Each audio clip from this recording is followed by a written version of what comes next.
All right. So it is 5:40. I'm going to go ahead and start recording this meeting for those who might be interested in joining us at another time or checking us out. I'm here at Best Friends, and I love this place. It's so great. They have all sorts of resources. They work with local non-shelter, I'm so tired, foster-based rescue organizations. They also have a medical facility here. They have outreach for the community. They do all sorts of stuff. But today, what we wanted to talk about was indoor enrichment for your dog. So, had you been in person, we have a great little handout. It's a Zoom meeting today. We're going to talk about these types of things that you can do in your home as an enrichment activity. So, dear, my battery's here. I have to move yet again. So what I want to talk about, we've got on our list today, we've got tricks, we've got hide and seek, we've got find it, we can have puzzle toys, we can have snuffle mats, and we can also do stuffed toys. So let me move my outlet because I think I'm on a deck because it said I had a little. Or wait, hold on. Can you see if this is actually charging? It's not. So I think if it has the little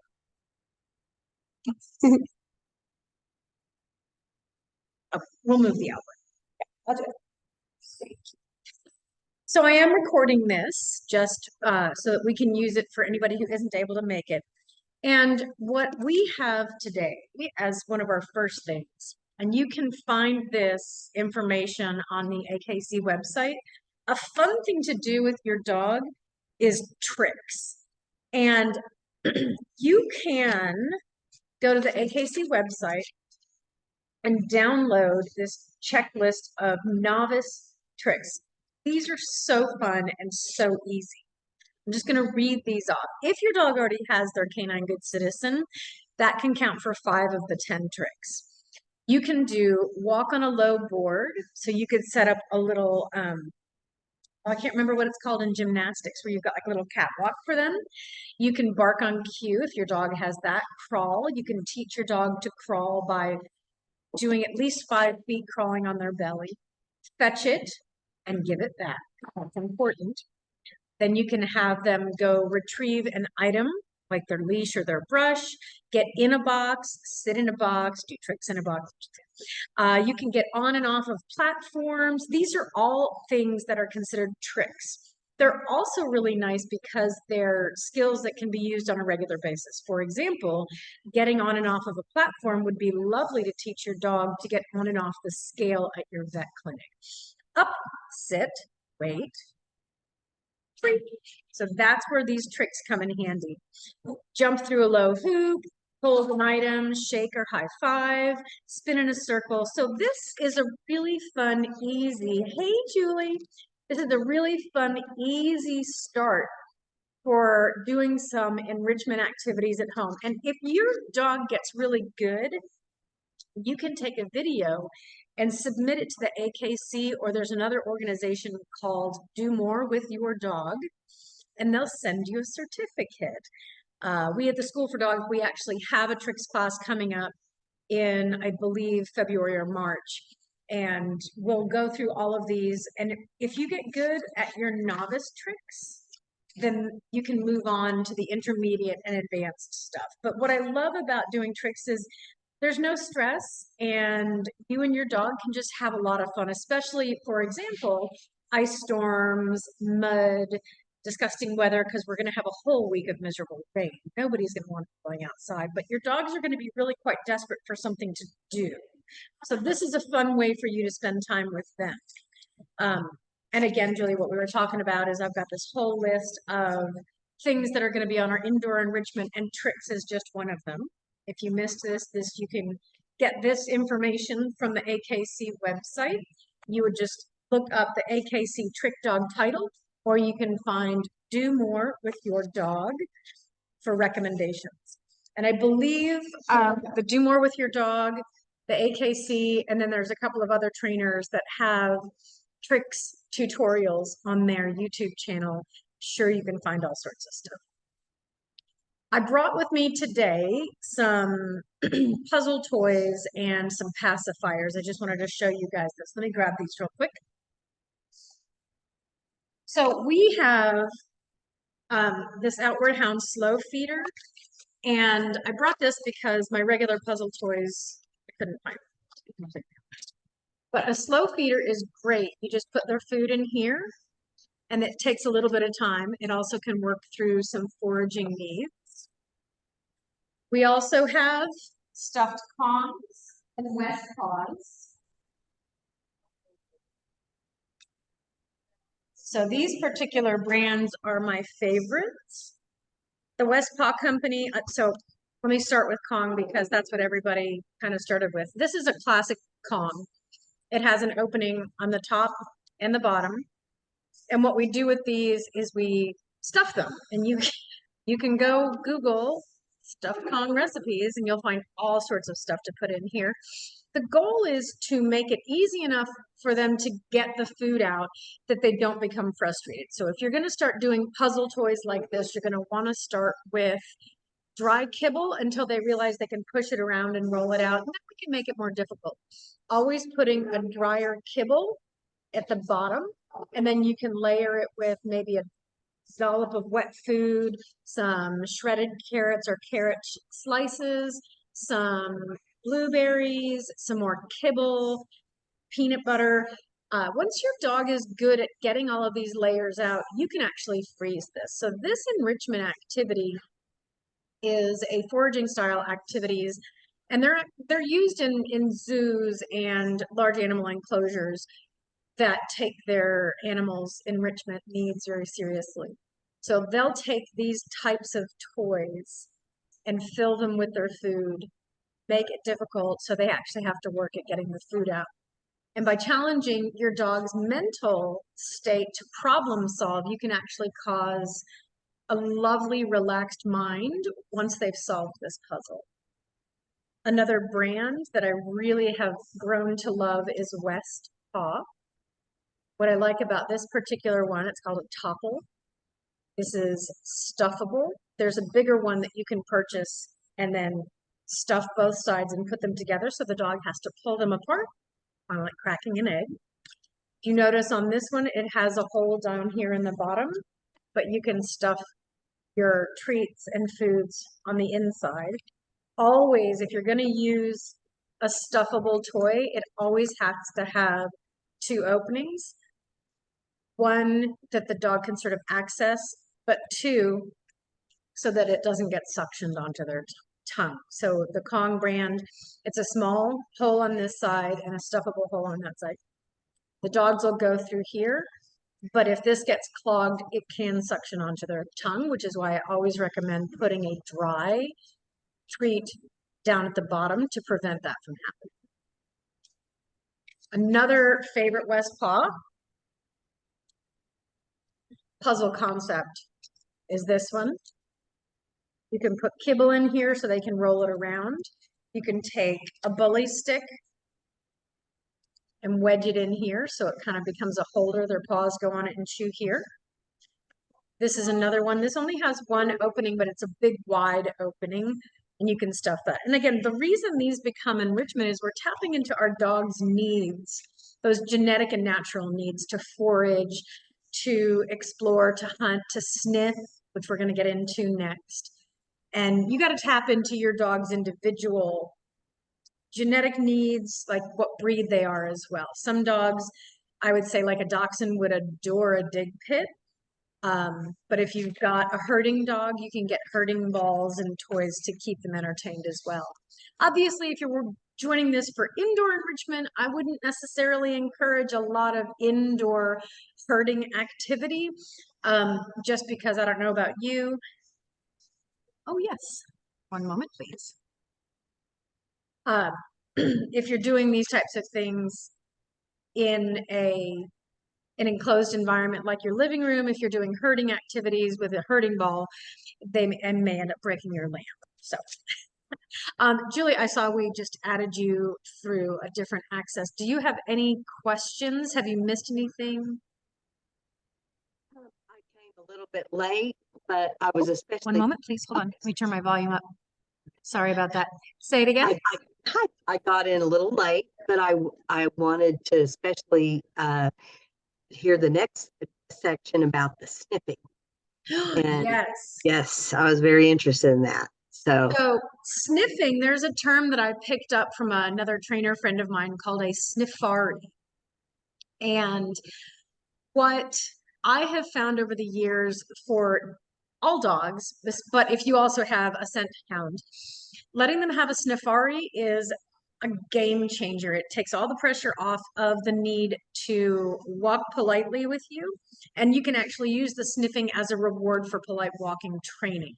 So what I think sniffing, or what I think of when I think of having a sniffing activity, you can in your home combine it with a find it activity where you would ask your dog to wait in another room. You would then show them the treat, have them stay.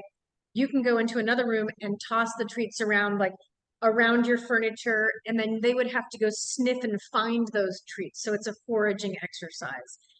When you're outside, you can do the same thing. You can either take some of their snacks and toss it into the grass to encourage sniffing and then let them sniff until their little brains are saturated. Then you can ask them to move away from the sniff zone with you. Then it becomes a walking exercise. So I like allowing dogs to sniff because it also allows them to learn about their environment. But then the trainer side of me says, but yeah, I don't want to get dragged to every possible tree and lamppost just to go sniff something. And my trainer brain says, well, let's put it on cue. Go sniff means you get 2 minutes of your own time to sniff. I say, let's go. And that means they walk with me. As long as they're walking with me, I will reward them with praise, with treats if necessary. And then if they've been doing a great job and they are looking around for another sniff opportunity, I'll say, ready, go sniff. So they get that reward of going to sniff after walking with me for a period of time. And sniffing doesn't always just have to be in the grass. You can set up all sorts of rolled towels with different smells in it. And one of the other things that I like to do is actually take a rolled towel with treats in it. So they have to sniff for the treat and then they have to unroll the towel to get the treats out. Does your dog, I guess your dog is like a major sniffer? well, just finding good things to do with bored dogs is what I was so interested in, because you can Yes. tell when they're bored, and you know um but especially just setting up the opportunity to do the things that they like. Yes. And one of the other things we're going to talk about are snuffle mats. And I know here at Best Friends, they have activities where you can come in and make snuffle mats for the rescue dogs. And I think they might have like a craft and take with you kind of a thing. But let me go grab the snuffle ball that I'm looking at right now. And you'll see you can make these pretty easily. Or if you just don't have a lot of spare time, you can buy them. But let me go show you what a snuffle mat is. And that also taps into the sniffing and foraging. Hold on. All right. So this is called a snuffle ball. And what it is, it's different material. This is all lovely, soft, felty stuff. And you would actually tuck treats or their food into this. So all these little crevices you can stuff food into. And then a snuffle mat is the same concept, but they use a rubber mat with holes in it and they'll tie the material into it. And then you'll tuck that in. So this is another way that you can combine that need to forage and the sniffing, because they've got to figure out which of these little crevices has the treats in it. Hey, before you leave, when do you guys do your next snuffle mat? At any time? Yes. Any time. During open hours, if you are interested, you can come in and make snuffle balls and snuffle mats. They've got supplies and stuff here. Bye, guys. Have a great evening. So don't hesitate to either, you can go online and find all sorts of snuffle mats for sale, or if you're super crafty, I made one by just going to YouTube and finding the instructions. Or if you want to come support these guys, you can come make. That's a great idea. Yeah, so these I love. And again, that taps into their need for sniffing. And when it comes to these types of toys, they also make really big, heavier toys that you can put their kibble inside of, and then you close it up and you put it down in front of the dog and they nudge it with their nose. They're like, hey, what's in there? And by rolling it with their nose, it actually spits food out. So that's another really fun activity that's a problem solving that includes sniffing and foraging that you can do in your home. So that's another version, a little more complicated version than this. But I will say I worked with a Mastiff mix one time that figured out the best way to get to the treats was that it the big heavy hard plastic dice toy should be moved quickly across the floor. And he decided the fastest way to do that was to huff it like a football. So he would grab it with his front paws and then chuck it like a football between his back paws, and he broke it against the wall. So just, keep your audience in mind when you're talking about the types of toys you want to give. So what kind of dogs do you have now? Oh, well, I have 3 poodles and a rat terrier. They are Oh, standard so you poodles. got smart Yes. dogs. Yeah, I do. And they like to go on adventures and, but they also walk on leash. Good. So I love the idea of, let's walk, let's go. But then when it's good opportune on the walk to say, oh, okay, you can Go sniff. sniff. Sometimes, maybe there's a little area where they can be off the leash for a little bit. Exactly. So in our little puppy socialization class, we do this class Saturday mornings for puppies that are not actually fully vaccinated. We fully sanitize the building. They come in and we set up an obstacle course, and it's to help them develop confidence. And we start this concept of walk with me, now go sniff and explore at that age. So it builds confidence, it builds engagement back to the people. And I've done this with my dogs to the point where as an adult dog, they'll walk past something because I've given a leave it cue, and I've got several leave it cues, and they'll walk past something that's distracting. And then it's a mutual conversation, or it's a two-way street conversation with my dog. If it's something they really want to go explore, they will actually kind of pause and look. I really want to go check that out. They'll kind of slow down and look, and they'll check in with me, and they'll look at the thing again. And it's as if they're asking permission, which is my interpretation of that back and forth engagement. And I'll take that opportunity to reward not pulling me towards the item with an invitation to go sniff. So I really like that you are able to walk your dogs and not be dragged all over the place. Yes, those are great ideas. Yeah. So I'll tell you the other one. So we talked about tricks. Did you catch that bit? Yes. Well, actually, I missed the very beginning of the tricks. Sure. But yeah, so that's the part that I wasn't on for. No worries. Okay. I can do a share screen, but I had all these printed for people to come anyway if they came in person. So there's a couple of organizations. One is Do More with Your Dog, and the other is the AKC has put together a trick dog title. What I like about doing this list is it kind of answers but what do I train? Like, we don't have to make it up. They have put together levels. So the novice level is level 1, and then I think it's intermediate, then advanced, and then they've got performer, and then something above and beyond that that's like, circus crazy. But on this novice checklist, you could go through a tunnel, and in your home, you can think about how can I create a tunnel? Well, little kids like to make forts out of couch cushions, right? You could do something like that. You could drape a big sheet over some chairs to make a tunnel. So we're going through the tunnel there. You can also touch my hand, spin in a circle. I'm just going to read the most obvious, the easier ones. Shake hands, high five. You can do paws up, which is where they would put their front two paws either on a low stool or on an object. You can do hand signals is one of the tricks that they have listed. And once you get a bunch of these put together, if you're so inclined, if your dog has an AKC number, and mixed breed dogs like mine can have an AKC number. You don't have to be purebred anymore if you want to get a title. But you can submit this and get a cute little certificate saying, my dog is a novice trick dog. That's great. I know, isn't it cute?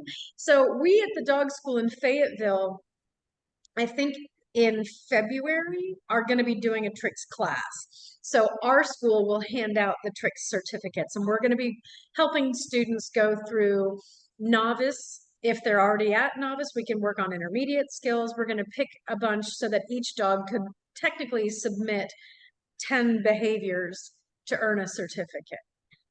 So the School for Dogs would offer that certificate, but if you have a dog who is AKC and you want more letters after their name, which I have several friends who are definitely driven to get more titles for their dogs through the AKC, that would be an organization. Yeah. Actually, this list is, I believe, directly taken from the Do More With Your Dog organization. So they're just almost identical. So that was the first thing we talked about. That's good. That's good to know. Do you find that for certain breeds are finding more enjoyment in that type of thing? Like I'm thinking of the rat terrier, those types, and or have you ever noticed? I'm sure. Yes. So what I look at, so enrichment is looking at your specific dog, their breed traits, what their individual personalities are, and we're looking to offer activities that tap into that. So for example, a terrier, a ground dog, is going to be much more inclined to dig and go through tunnels, right?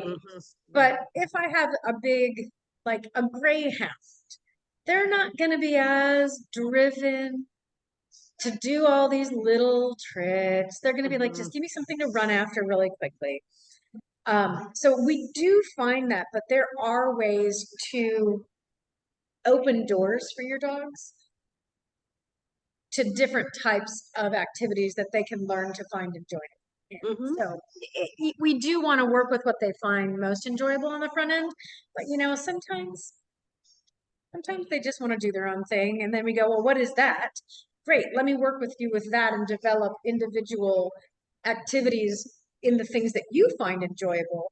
And if one of our goals for our dog is to get something that's outside of that natural interest, we would build on those natural interests to get where we want it to go. But, I don't compete with my dogs. I don't really have as much drive anymore to do the precision style training that I did 20 years. We'll just leave it at that, 20 years ago. Would you say that's the kind of training the dogs that are performing or that are contestants in the dog shows, the way they are trained? Right. And if you look at a lot of those contestants that are doing these big agility or tricks competitions or things like that, they do tend to fall a little bit more in those working line categories, sort of like the border collies are really popular in the agility world.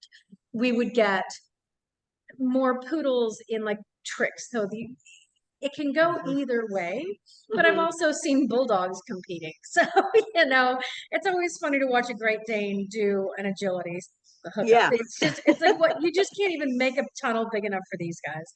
But, everybody's got a little bit of a different temperament and personality. And that's really what enrichment at the core is about, is looking at your breed and then looking at their personality and offering them opportunities to meet those needs. There's either genetic or whatever. Right. That's a good idea. Yeah. And build if on it's what something you've you're, got. yeah, if it's something you're really interested in learning more about enrichment, there's an organization, I'm gonna have to remember because I can't recall off the top of my head, but I can find it if you're interested. There's these two women that have gone down the rabbit hole of really looking at enrichment as a technique for almost doing like actual behavior modification. So dogs who are Yeah. struggling, they'll Mhm. utilize protocols and enrichment programs to help dogs overcome their stress. Oh, we've got someone else joining in. Hi, Jason. So Julie, Yeah, did I you would have? love to, I'd love to Yeah, uh get that information because yeah. Give me um just a second to see if I can't pull that up. I'll check on my phone so I don't interrupt. Hi, Jason. How are you? Doing all right. How are you doing? I'm good. I'm looking on my phone really quickly for a resource. Um, and then I'll get back to and do a bullet point review of kind of what we've gone over so far. But while I'm doing that, Jason, what kind of dogs do you have? Well, I've got a lab and a Australian Shepherd. Uh-huh. Okay. Have you guys been handling the ice and gross weather now? It's been challenging. What kind of activities do your dogs enjoy doing? They they enjoy doing fetch Okay. and they also they also enjoy kind of just laying around. Um, I like that. That's my kind of dog, honestly. yeah, They just like laying around. but I struggle with you know, obviously they don't want to go outside and be outside too long. No, And and that, yeah, you and know, so that's what we're talking about is how to keep them busy and yourself sane. All right, so really quickly, there is a website called, I believe it's Pet Harmony, petharmonytraining.com.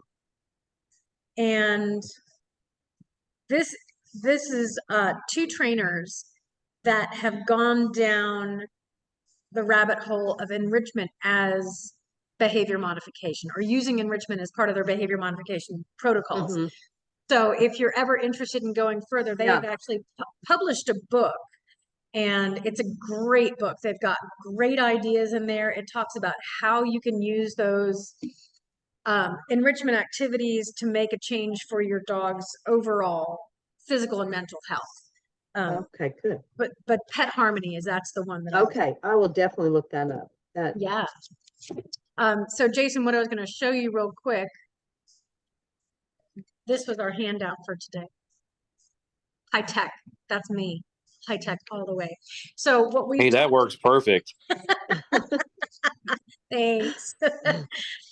So what we've done so far is we've reviewed the use of trick dog training, and there's an AKC trick dog title, and then there's also the Do More with Your Dog.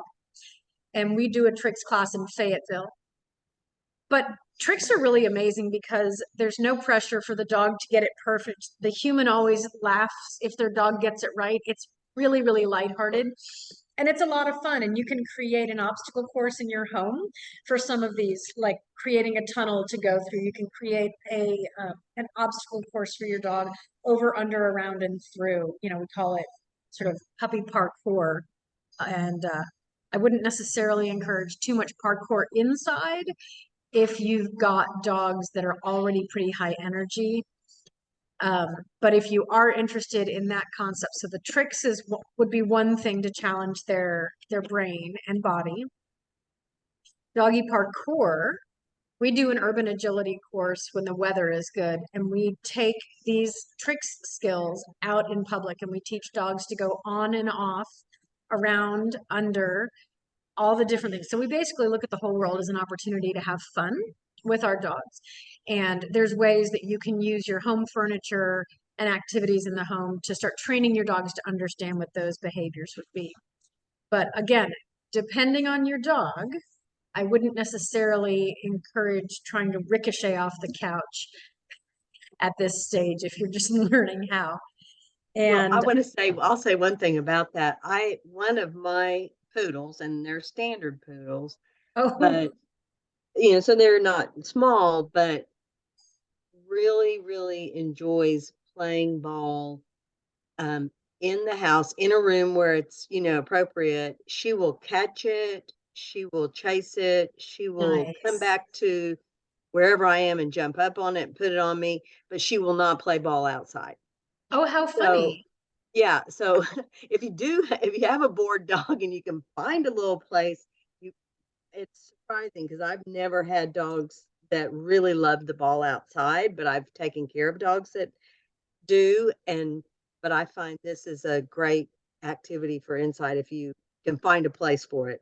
Yes, and my dogs, I don't have a long hallway anymore, but where I used to live, we had a long hallway from the living room all the way down to the bathroom. And that's what we would do is we would roll the ball back and forth. And, we couldn't throw like a hard tennis ball because it would just ricochet and make marks everywhere. Yeah. But you would take, like these snuffle balls. We would take one of these and chuck it down the hallway. It's not going to break anything if it hits anything, right? So you Yeah. work smarter, not harder. So Jason, let me give you a breakdown of kind of the objects that we've gone through. We talked about tricks for mental stimulation, and you can use that for physical exercise too. You can play a game of hide and seek with your dog, which I don't think I mentioned yet, where you would have your dog wait in one room and you would go hide, and then either somebody would let them go or you call them and they have to come find you. You can do that in your home if you live in multi-level houses, which I don't know if we have a ton of in this area. But that's a fun game that you can do. You can also tap into their need to sniff and forage by having your dog wait, take a bunch of food in your hand, and you can hide it around the house and then encourage your dog to go find it. So they have to use their nose to go find the rewards. There's that foraging and sniff already. We also talked about puzzle toys. The Kong is, I think, probably the most classic puzzle toy because it's one of the easiest. You would just put some dry kibble in here and let them shove it around and it all falls out. It's a fun activity. Then you can make it a little bit harder by putting something nice and dry and crunchy here so it doesn't suction closed. Maybe a little bit of peanut butter dab here, crunchy carrots, a little bit of yogurt, no artificial sweeteners or yogurts in anything. And then a little kibble or peanut butter on top too. So then we can make it more and more challenging for them to solve the puzzle and forage through to get all the snacks. Other brands that I've fallen in love with, Westpaw, this is a similar concept where you can have your snacks and foods here. It's got a hole in the back so your dog's tongue doesn't suction onto it. And here at Best Friends, at any time, if you're interested, you can come to Best Friends. This is a snuffle ball, and they also make snuffle mats. And it is a weaving of different materials, and you would basically tuck treats into the folds. And then you would give this to your dog, so they have to push this around and find the treats and forage for it. So those are sort of. That's an interesting ball. I've never seen one like that. Yeah, I mean, snuffle mats were sort of the first ones to come out, and that's where you take like a rubber mat that has holes in it, and you tie material, and you hide food and kibble in it, and they have to forage around for it. So this one's a little different. It obviously it would depend on your dog. If you have, I'm not sure that the rat terrier would be ideal for this because as soon as they find that one piece of kibble, they're going to put their paw on it, put their mouth on it, and shred this thing. Or at least the terriers that I know. But like your poodles would probably thoroughly enjoy this. Your border collie would probably enjoy this. Jason, your lab would destroy this. So okay. Good to know. So when I think about those types of breeds like the terriers and the labs that are just so either food motivated or anything else, I would go with a mat instead of a ball. And then we've got we talked about Find It, and then the puzzle toys. I brought a slow feeder with me today, and this is a real simple one. The Outward Hound company makes a bunch of these. And then you can also find ones that have little panels that the dogs have to flip the panel open to get their food out. What I love about those is it's really mentally challenging. What I don't like is the dogs figure it out and then they're done with the toy. They get the food out in minutes. And there are, I believe, Facebook groups where you could actually trade out your old puzzle toys for a new one with other dog owners. So these are fun things you can do with your dog during these affected weather where I don't want to go outside with my dog. It's miserable. I mean, honestly, my dogs are just super happy to lounge around on the couch with me. But one of my dogs is a strange little terrier mixed breed, and she needs to get out. She needs to sniff. She needs to run. She needs to dig, right? So if you've got those types of dogs like your terrier and you don't want to go outside, you can get a plastic bin, like the ones that go underneath your bed, and you can layer it with a couple of toys and treats with some blankets over it, and then some heavier toys on top of that. So she can dig through all of Oh, these that's a good layers. idea. Yeah, That's a really good idea. it's an indoor dig pit, and you can keep the poodles busy with a smart toy that's more like, Right, Astro- like that ball thing, they would like that, and they would roll Absolutely. that around and stuff, but they wouldn't tear it up. But right. the terrier would love to be able to go and, get stuff out of something and pull it like it was going to tear it up, or Exactly. do something with it. I don't know, but Yeah, and that I've never thought of that. But those low kind of deals and put toys and treats and oh yeah. blankets and stuff. I have Oh a yeah. dachshund friend that would love that. So, and you can build on that with loaded towels and loaded paper balls. So one of the things I've done in the past is I'll take an old newspaper, put some treats in it, and make a bunch of paper balls, and I'll put it in a box. And it's like opening Christmas presents. Now, I will say that if you don't want to have to clean all that up, that's not ideal. But the dogs love shredding that paper, which especially for those terriers and their labs, they really need to do a lot with their mouths. So that's another way that you can tap into enrichment as really building on your dog's genetic makeup and what really they find enjoyable. That's a good point. Great points.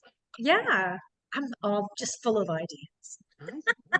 Well, these are all great resources. Do you have like a recommendation for what you should start with? Like is there like kind of like a beginner? How old are your dogs? Well, they are young. So the Australian Shepherd is 18 weeks. Oh yeah. Hi. But she's very not typical. I mean, like I say, she'll fetch a ball, but she just kind of relaxes. She's she's not That's what not I normal. would expect for an Australian Shepherd. You lucked out.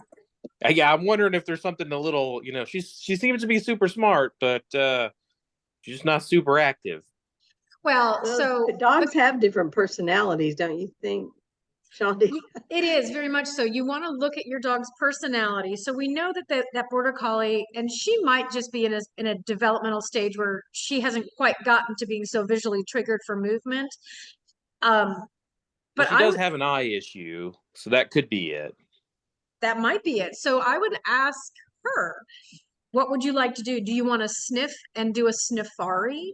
And we had talked about that earlier, where that's where your dog is given either a minute or 2 minutes where it's there. You go sniff, you do whatever you want. You learn everything you want to learn about this environment. And we can help the dog learn to do that by tossing some kibble into a new environment, doing that go find it thing, and then letting them get lost in the smells of a new location. So a sniffari is something that you can do.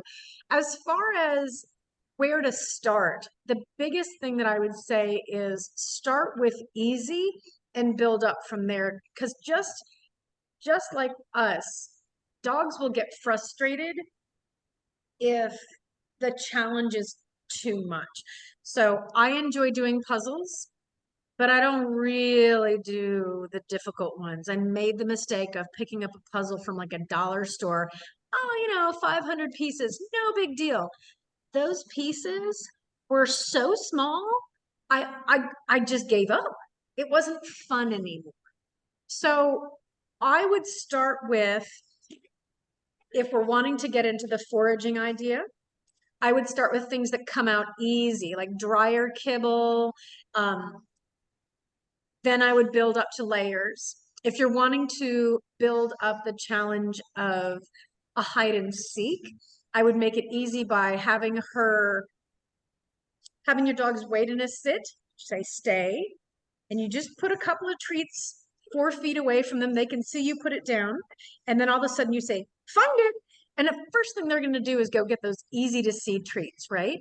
And then you Right. would incrementally make them a little further away or behind something or under something to where they know that find it means if I go looking, I will find these types of treats somewhere in my environment. And the hunt, the foraging is where the real enrichment happens. I see. So start to where they can kind of visually see what you're doing Yes. and then progress.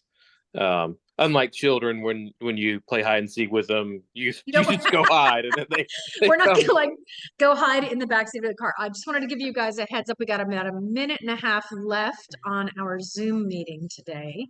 I did record this. If you guys want, I'm gonna make sure that I post it on our social media and other places so you can always come back and find it. Jason, I totally recommend, if you can, to attend a class at the Northwest Arkansas School for Dogs, or some other place where they're helping people interact with their dogs. Because I have taken a class there with one of my dogs, and we learned a lot, and we did it in a reasonable amount of time, and I would go back. So I totally recommend that if you have a lot of time to do it. We are working on offering our Manners 1 level class up here at the Best Friends in Bentonville. Oh, that's great. Yeah, so we're just finalizing the dates, and that'll go on our website as soon as those dates are finalized. But we do also have classes in Fayetteville on Saturdays and Monday nights. And that is where the School for Dogs is, in Fayetteville. Yeah, we have a full facility in Fayetteville, and we do the seminars here at Best Friends. We're going to be offering group classes here at Best Friends. And our goal long-term is to have a smaller training facility in the Bentonville Rogers area. It's really good. What you're doing is great. And what a great resource there. Oh, I love it here. This has been so fantastic. That's really great. Yeah, but for both of you, if you're